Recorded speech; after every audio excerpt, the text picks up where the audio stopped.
Good evening and a very warm welcome to this evening's Thursday talk. I'm very happy to have with me today author Helen Wall, who's going to talk about her new book, Healing the Five Elements. Healing the Five Elements is very much about the interconnectedness between mind, body and spirit, but also the connection between two ancient philosophies, ancient practices, Raja Yoga meditation and Chinese acupuncture. And we're really looking at how can we help to heal ourselves, first of all, and in healing ourselves, help to heal the world. And I think we all agree that right now the world needs all our help. Interestingly, last week, Greta Thunberg on the BBC said, climate change is as urgent as COVID. And as well as climate change, there are issues of race, there's issues of economy and mental illness. So the world definitely does need our healing and our help. And so it's very timely, this conversation that we're going to be having today, and the book that Helen has written and is just now out on the shelves. So I'd like to introduce Helen, tell you a little bit about her. Helen actually started off as an interior designer, and then she perhaps moved into a kind of different type of interior design, the design inside ourselves. She studied acupuncture and has been practicing that for over 30 years. And she also, quite soon afterwards, started studying Raja Yoga meditation. And again, that's been for about 30 years. And she's been very actively involved in Birmingham, putting on activities, running courses, and doing both these practices simultaneously. She's also been an active member of the Brahma Kumari's Environment Initiative team, so helping to encourage and educate and inspire people to make lifestyle changes that will help the planet and help us. She's also married and she has 2 children and 1 grandchild, so she's quite busy, but she still found time to write this book, Healing the Five Elements. And I have to say that I don't think Helen has actually held the book, but I am holding it because it's literally just come. But this is what we're going to be talking about today. And so perhaps I would start, if I may, by asking Helen, why did you write this book? And who's it for? Well, actually, I do have a copy of the book. Oh, you do? Good. Yes. Someone sent me one. Good. Very helpful. Why did I write this book? That one is difficult to answer because I had absolutely no intention of writing a book. It all began way back in 2010 when I became fascinated not only with the 5 elements, because I use 5 elements in acupuncture, but also that in Raja Yoga meditation it comes up many times, and I was fascinated by the interconnection between them, and I was learning a lot about the 5 elements from Raja Yoga, and similarly acupuncture practice gave me more insights for Raja Yoga too. So for quite a few years, I was just taking notes because it was just interesting to me. I was fascinated by it. And I would occasionally mention it to somebody or other. And one day I was asked to give a talk on it. This was down in the main centre in London. And people were surprisingly fascinated by it just as much as I was. And they were asking me questions, and they wanted to have notes and things that they could refer to. And one day when I was having breakfast the next morning, having given the talk the previous night, I was sitting at the same breakfast table as the director of the Brahma Kumari's publications, and she asked me, "Have you thought about writing a booklet?" And I said, "No." But she said, "Would you like to?" And I said, "I'll give it a go." Well, it's a fully fledged book now. So it's taken a long time, but we've got there finally. Beautiful, thank you. So who did you have in mind? Who is it for? Who can benefit from this book? Actually, I think it's for everyone, really, because it gives us methods to heal ourselves and at the same time to behave, sending out healing vibrational energy to the planet so that it can happen simultaneously. Because the reality is that unless I heal myself first, I'm going to be sending out negative vibrations to the planet, which is going to affect all these issues that we're seeing, like climate change, unexpected pandemic viruses, and all of that. They're all a consequence of our thinking patterns. And so we all need to change our thinking. And really, there's a beautiful reality that every thought I have becomes reality if I give it consistent energy. And so it's important what we think on a day-to-day basis. I'd like to pick up on that word energy, if I may, because I know it's something that's very key to Chinese philosophy, Chinese acupuncture. But to what extent is it all about energy? And you talked about vibrations and whatever. Perhaps you could tell us a little bit about that. Well, energy is everything. Everything in life is composed of energy vibrating at different frequencies. Our thoughts are energy, our words are energy, our actions are, our bodies are made of energy, all the stuff around us, all the furniture around us is energy. And so it's the basis of everything. So if we can understand how we can best interact with energy in a positive way, this will be very, very beneficial.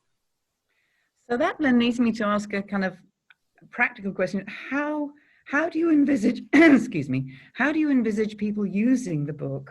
What do you hope that they take away with them? Well, I would like them to take away the idea that they can use it on a regular basis, that it's not just a book to be read once, but it's more maybe like a manual that they can come back to, because there is so much in it for each of the 5 elements. Because we're all out of balance with the 5 elements, we do need to work on that relationship that we have with all of them. And as we do so, we benefit enormously. And we're also benefiting everybody else on the planet, and all the animals and all the vegetation, the whole earth benefits from us making this vital change. So is it right to say that it's a book, but actually it's more like a tool? It's like a life tool, and it's not something that you read, you put on your shelf or whatever, but it's something that maybe you go back to check in with, and perhaps you could explain, and I know I've read the introduction about how, you know, how people are encouraged to use it. Explain how it can be used in a very practical way in, you know, real life situations. Yes, I think you're right in calling it a tool. Of course, not many people will perhaps understand the combination of Raja Yoga meditation and acupuncture, but I've made the book as easy to understand as possible. And there is a section where there are, I think it's 72 questions, simple questions that we can ask ourselves. And according to the answers that we give to these questions, it will give an indication of which element or elements we ourselves are particularly out of balance with. The thing about the elements is that we are very, very closely connected with them. As I said earlier, every thought we have is affecting these meridians of energy that flow in our body. And these, when we're not connected properly, then these cause illnesses, which are like the symptoms showing us that I'm not in balance here anymore. So if I ask, I take on those questions, I fill in those questions or whatever, and then that helps me use the book in a more practical way, or how does it work? Yes, it does. Then you will know which element you are closest to. And in fact, if you can't find the element that you are, then it doesn't matter because we're out of balance with all of them, so we can start anywhere really. But a good starting point is, if you combine that element, is to start with that, because that's the basic one. If I get that one, that relationship right, it takes the strain off the relationships that I have with the other elements. And it's amazing that our body is actually telling us which element we are. And this is something that I use on an everyday basis in practice.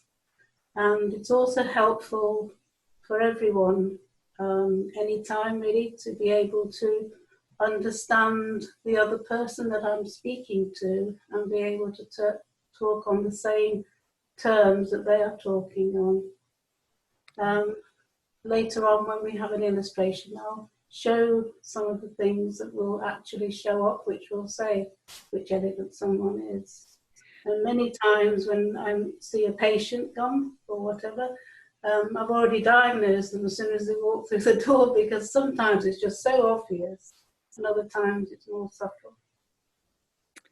So one is that there's this questionnaire which is helping me, and it will let me know which of the elements I most resonate with, or maybe the ones I need to work on more or create a better relationship with more.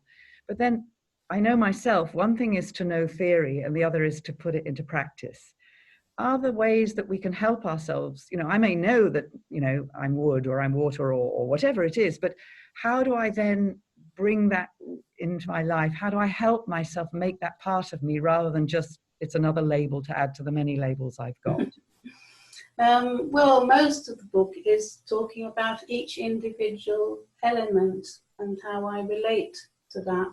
And there are some exercises that we can do, not physical exercises, but mental exercises that we can do to help us to really understand that element and to get connected with it.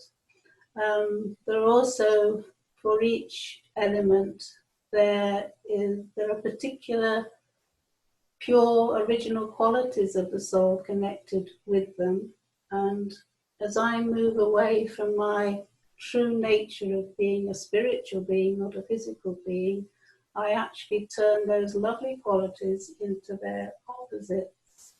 And so there are, for each element, lists of virtues and good qualities that we can then apply in our daily life, which will reattune us with that element, and I will have a harmonious relationship with it. And that also affects my personal health, really, on a spiritual, mental, and emotional level. And the body is reflecting my relationship that I have with that element. That wholeness of well-being, yeah. Yes.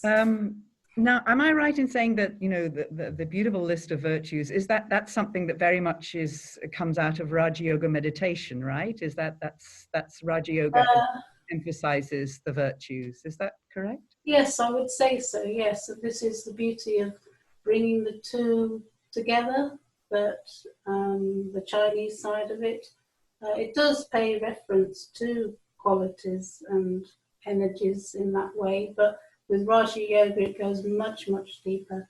And I can really go deep into myself and actually find those qualities, because we do have them and we just need to bring them to the surface, use them, and then they will start to change my life by the way I think and how I interact with other people, how I treat the world, my relationships, in everything, really.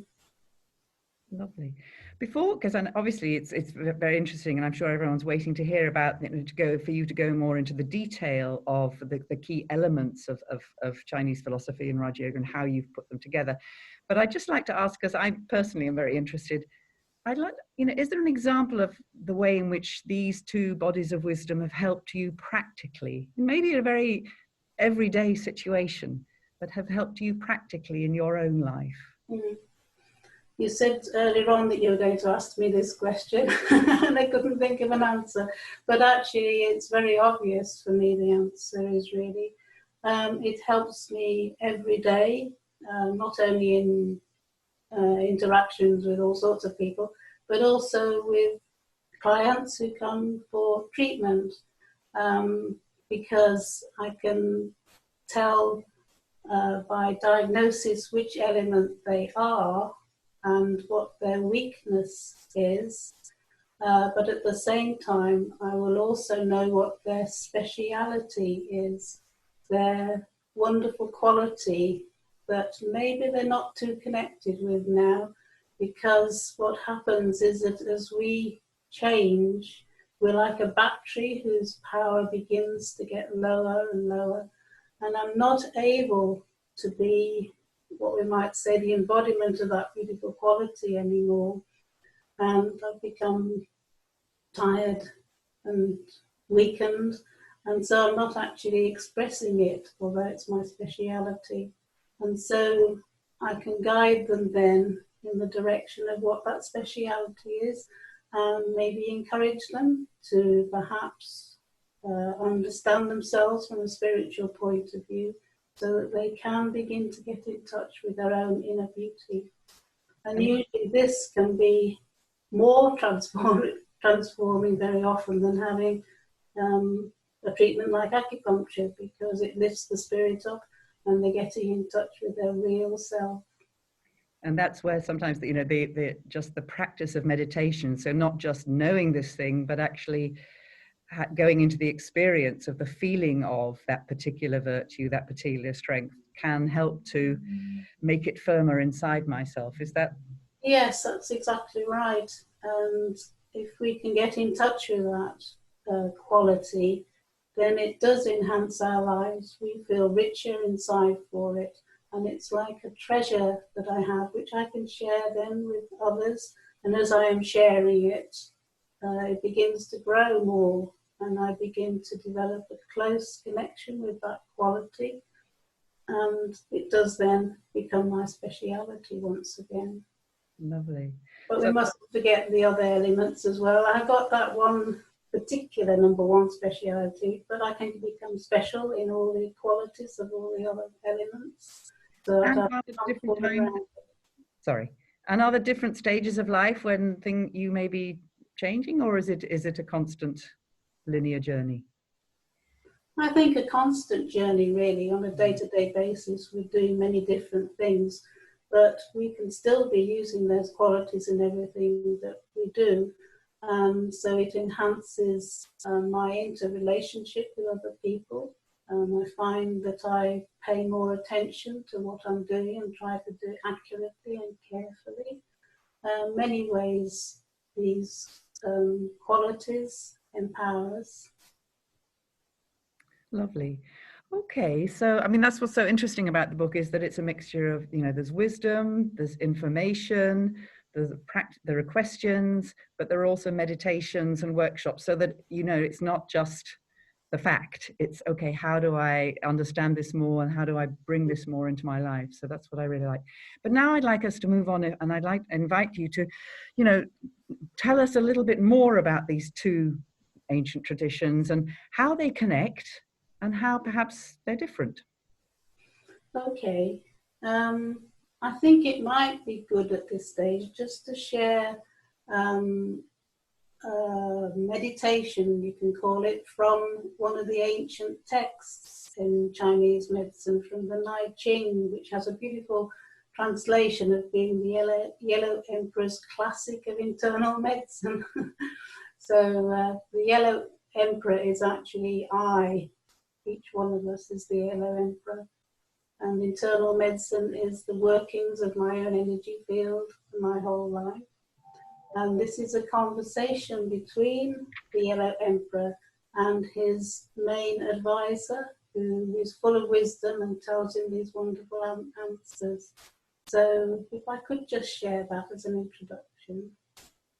So it would be nice if you can sit and listen to this in a meditation state, even if you've not meditated before. If you just sit quietly and turn inside and just listen carefully to the words, because this was written in the 2nd century BC, so a very long time ago, and we can already see the beginnings of the downward path that we've continued until this present time. And it's interesting that they understood what was happening. So, the Yellow Emperor, I have heard that in ancient times the people lived to be over 100 years, and yet they remained active and did not become decrepit in their activities. But nowadays, people reach only half that age, and yet they become decrepit and failing. Is it because mankind is becoming negligent of the laws of nature? The answer is yes. Ji Po, his advisor, says, in ancient times, those people who understood the Tao, which was the way of self-cultivation, of looking after yourself, patterned themselves upon the yin and the yang, the two principles in nature, and they lived in harmony with the arts of divination.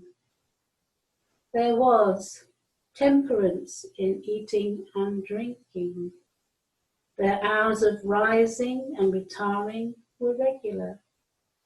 By these means, the ancients kept their bodies united with their souls, so as to fulfill their allotted span completely, measuring unto 100 years before they passed away. Nowadays, people are not like this. They use wine as beverage, and they adopt recklessness as usual behavior. They enter the chamber of love in an intoxicated condition. Their passions exhaust their vital forces. Their cravings dissipate their truth, their essence. They do not know how to find contentment within themselves. They're not skilled in the control of their spirits. They devote all their attention to the amusement of their minds, thus cutting themselves off from the joys of long life. Their hours of rising and retiring are disorderly and wild. For this reason, they reach only half of the 100 years, and then they degenerate. So that was written a long time ago. It made all of us think as we were listening to that and looking at our own lifestyles and the way we use our energy, the way we use our time, our money, or whatever. And but all the time we're searching for that contentment. Yes, yeah. Yeah. So that, I was just going to say that brings me to share, if I may, about what's happening at this present time, this pandemic that we're going through, and other things that are happening. And it's really a huge wake-up call for the whole of humanity. There's things that have been happening, not only the coronavirus, but also there's been massive issues with climate change, melting of ice caps. There's been civil unrest, racial problems, and these are all indications that there are some major deep-seated problems that are happening that we really, really do need to address. And we all do want to be experience contentment and happiness and love and all these qualities, but unfortunately, because we've become empty inside, we do not have a treasure store of those qualities that I can connect with immediately. And instead, I go outside, I go out into the 5 elements of the world to find distractions, to find amusement, to find love, to find happiness. And these are all very short term, and it is these that are contributing to, if I may say, the bleeding of the planet. We've become so materialistic. We're buying this, this, and this. We're buying many new gadgets, new clothes, and all sorts of things to give ourselves a boost. But it's only temporary. We want another one afterwards. So we're not really looking in the right place for inner happiness. And as we go through this and we can explore the book, this will move us in a direction where we can actually create true contentment, true happiness for ourselves and help others to experience that. Beautiful. So will you tell us a little bit about, we've heard about the 5 elements, but perhaps you could go through that in a bit more detail. What are the 5 elements and how do they work? How do they interact with each other, etc.? And what do they represent? Thank you. May I have the next slide, please? And I will show on this what is happening. In the center of this little diagram, you are probably familiar with this famous symbol of the yin and the yang. Now, as I said earlier, that we live in a massive universal sea of energy, of what the Chinese call qi. And this energy has polarity, positive, negative. And in China, they call them yin and yang. Yin is the quieting, calming, nurturing energy. Yang is the more outward going, assertive energy.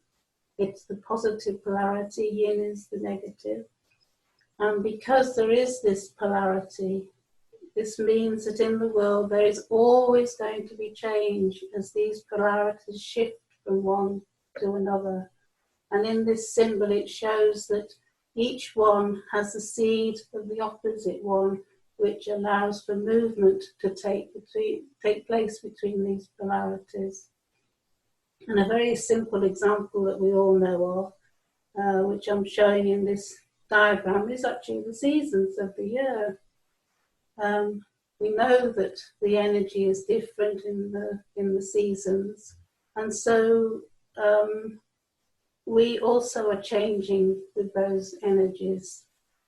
So let me just share quickly what this actually means. If you look at the picture, you can see the wood element. I think I better just share one other thing first, and that is that the way we look at the elements in the West is different from how they look at them in the East.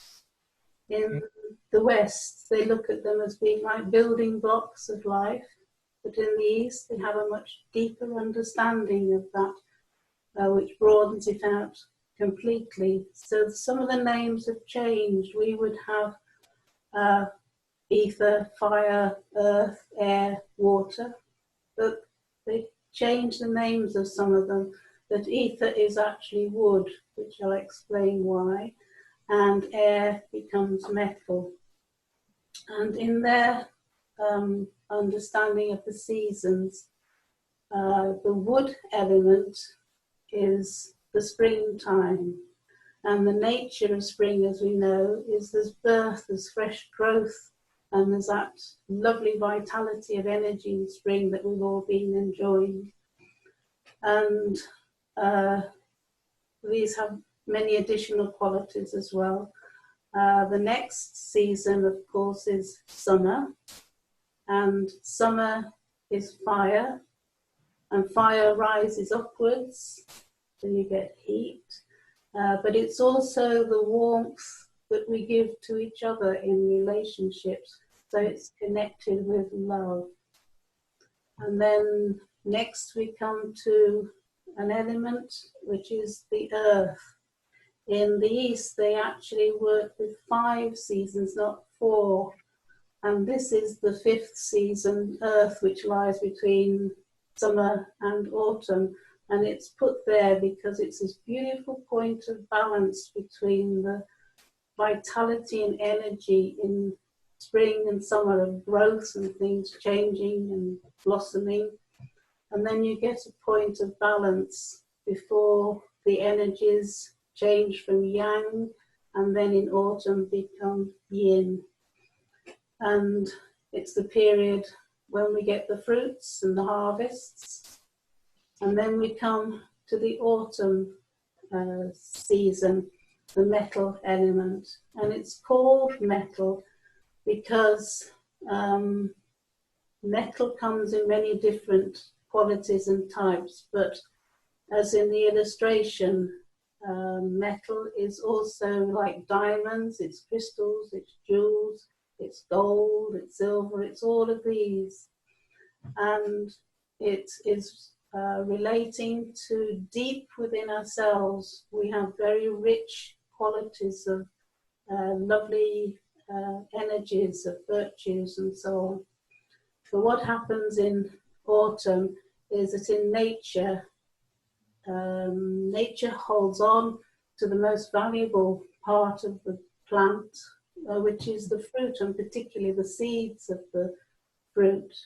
And then it discards what it no longer needs because it's fulfilled its purpose, which is all the leaves and the branches of the trees. They become bare. But nature is always economical, and so all those rotting leaves and the golden, beautiful browns of autumn, they produce the compost for the next year's growth in spring. So nature is very wise. It reuses things in a very good way. And so the next element we come to is water and the winter season. And water, as we know, always goes to the lowest level. If you pour it into a container, it will go to the bottom and gradually fill the container up. And it fits exactly the container that you pour it into. And the water element represents for us and for nature a time of rest, of storage. So when you look at nature, the branches are bare, everything looks dead on the surface, but really nature is very busy underneath. The sap has gone down to the roots, and the roots are being replenished, re-nourished, ready for next year's growth in the spring.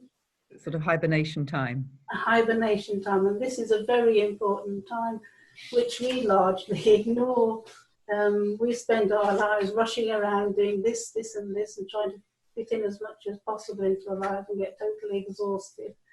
But this period of rest is vital to us, really, because it's an opportunity to slow down and go inside and connect with myself.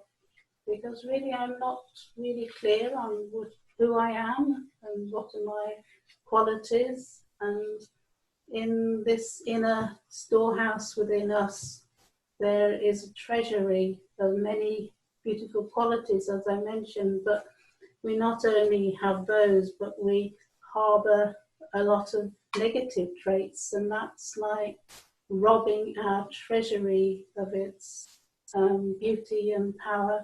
And we've got debris in there and all sorts of things that we don't really want. So we're carrying those over. And so there is a cycle to the 5 elements. And it's actually called the law of the 5 elements. Just as we have the law of gravity or the law of karma. They are immutable laws that can't be changed. So everything obeys these laws. And it's wonderful to get to know these laws because we can live in harmony with them, which is wonderful.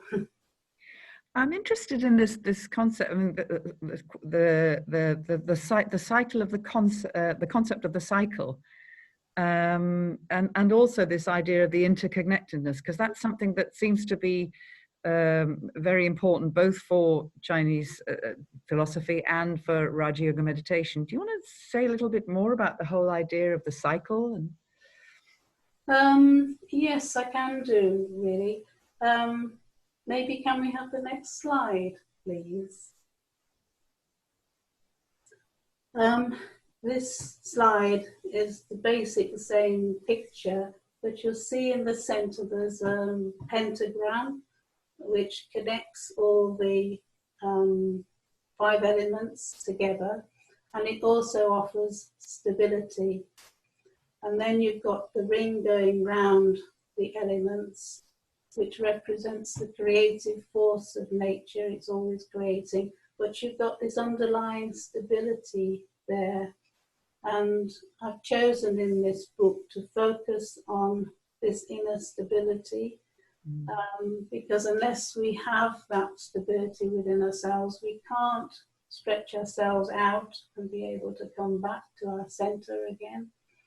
And we need both. It's like the inner stability is like the yin energy, the going around the outside is like the powerful creative energy, and we need a balance between the two, really. So that's why they're both there. Beautiful. Okay. And so what about this whole thing about interconnectivity? Because I think that sometimes, I think, like you were saying earlier, we talk about building blocks, or we don't see how mind, spirit, body, nature, man, the divine, everything is connected in some way. Perhaps you could just share a little bit on that. Yes, on the outside, everything seems extremely complex, extremely complicated. But when you strip away all the superficialities, you come back to the core of this energy, which has polarity, positive and negativity, and is constantly changing from one into another. And if I can understand that, I can actually lead my life according to these laws. What was the second thing you asked? Well, and it was just how they're connecting. So man and nature, the human and the divine, and all, we quite often we think that things aren't connected, but actually there's much. Yes, it's true. Everything is connected because we live in this great field of energy. So whatever is happening, any of us are doing, we're always having an impact on that field of energy. It's like the matrix, and we all affect it, and it affects us. Can I ask you specifically about the divine, about God, and where God comes in, if God comes into the equation? Yes, I don't think we can really leave him out, really. And I think at these times that we're going through, I think more and more people are beginning to reconsider this issue of spirituality.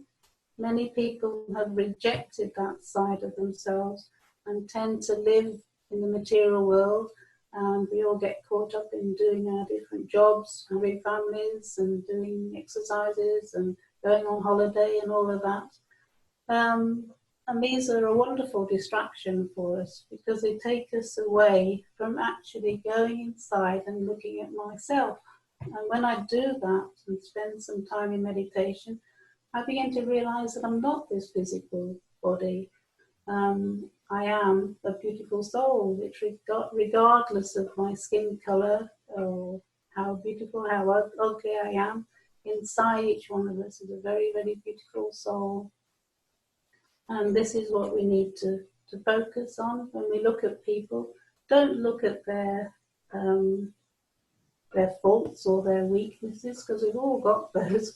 But what unites us is the fact that we've all got these most beautiful qualities. And these are qualities like purity, peace, love, happiness, wisdom, truth. And where, what you could call the divine energy comes into play is that being is totally all those qualities. That being never comes into human existence like we do. And so he always retains a fully charged battery of all those beautiful qualities. But for us, as we've passed down through time, we're losing our energy, our power. And so we do become depleted, and we end up actually making life very difficult for ourselves and each other by becoming negative, which is the opposite of all these wonderful qualities. And yet the irony is we want to feel unconditional love, happiness, peace, purity, all of these things, and yet we're doing the very opposite to actually acquire them. So at this particular point in time, the existence or the connection that we can make with the divine is actually going to make a huge difference in helping us to get out of this mess that we've created. And this mess is here really as a crisis to open up the opportunity to make a change. And that is to become more spiritually aware. That is the big, big difference that's going to change me. It's going to change my interaction with other people and also with this beautiful planet, and to make it truly like a paradise again. We can do it, we wrecked it, but we can also rebuild it again. And so this is the beautiful role that we have the opportunity to play now. Helen, thank you so much. It's really lovely at this time when there's so much uncertainty, there's a lot of fear, there's a lot of anxiety, that you brought such a message of hope. And it's something that each one of us individually can contribute to and can help with. So thank you very much for that. Okay. So could I ask you now to lead us in a meditation, a final meditation? Yes.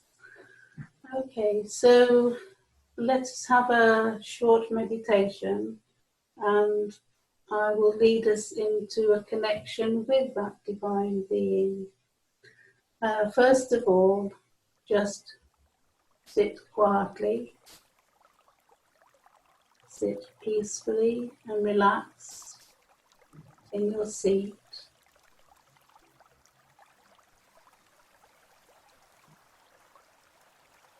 And if you can, just move your mind away from thinking about what you're going to do the rest of the day, what you've got to do tomorrow, all the mundane things that we often have to think about. And just turn our mind inside.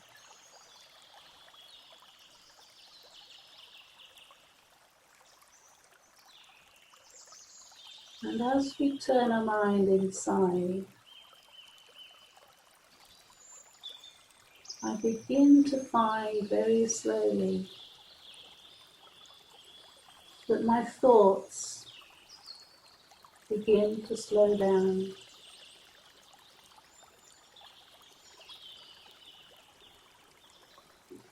The greatest treasure I have within me is peace, the power of peace.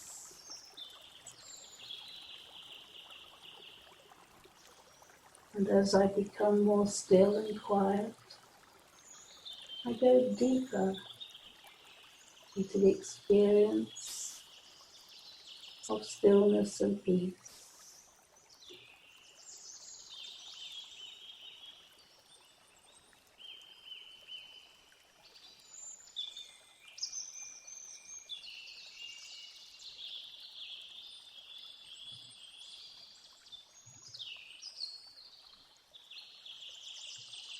As I go deeper, I become more still and quiet. And that beautiful feeling of peace begins to envelop me.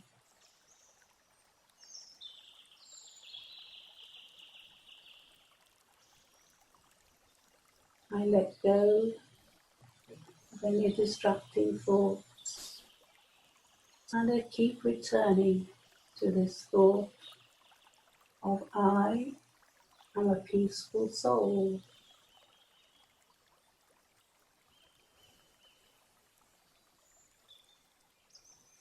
I also become aware that beyond I, the soul, there is a beautiful energy that is like a shining light, radiating light all around. I sit in stillness. I begin to feel this energy. It's an energy of peace and unconditional love. No matter what I think about myself, That divine being has unconditional love for every single human being. And it is that unconditional love that can once again unite humanity into a beautiful world family. A family of appreciating each other, no longer at war, where there is gentleness, there is unconditional love, appreciation, respect.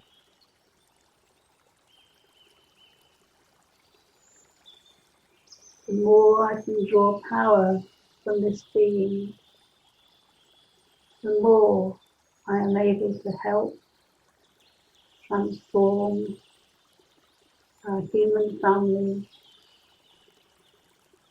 and our tired planet.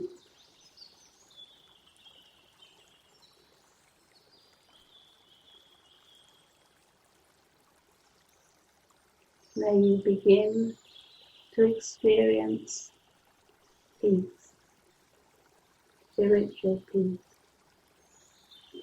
and say to yourself, I am a peaceful soul.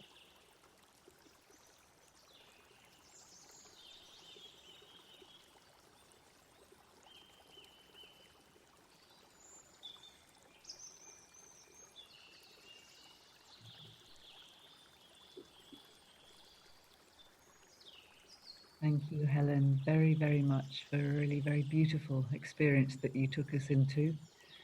But I want you to thank you very much for just sharing everything you've done, how we can create a world of stability, of harmony, through that greater self-awareness, by inquiring into ourselves, what's going wrong, where have I got stuck, and then how can I put it right, slowly, slowly. So for any of you who'd like to know more about the book, who'd like to purchase a copy, it can be purchased from inspiredstillness.com, either hard copy or ebook.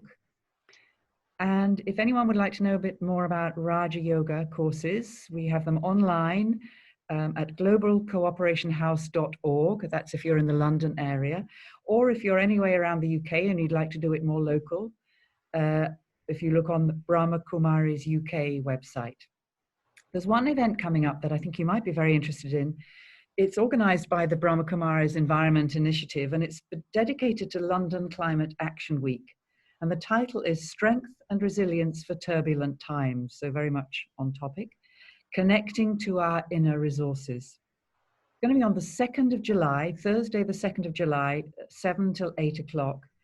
And we have two special speakers. One is Sonia Olsen, who is the director of the Brahma Kumari's Environment Initiative, but she also runs activities for the Brahma Kumaris in Denmark. And Golo Pilz, who is their advisor on renewable energy.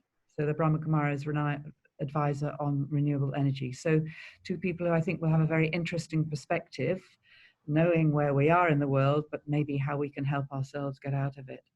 So another thank you, especially to Helen. I've really enjoyed our conversation. Look forward to reading the book more. And I've just learned such a lot, and I'm sure everybody listening has too. So thank you for taking us through so clearly, but also sharing from your own personal experience. That's been very, very valuable. And thank you for giving me the opportunity to share my favourite topic. Lovely. And thanks to all of you who joined us. We can't see you, but we know you're there and we feel you. So thank you and good night, and join us again soon. Bye-bye.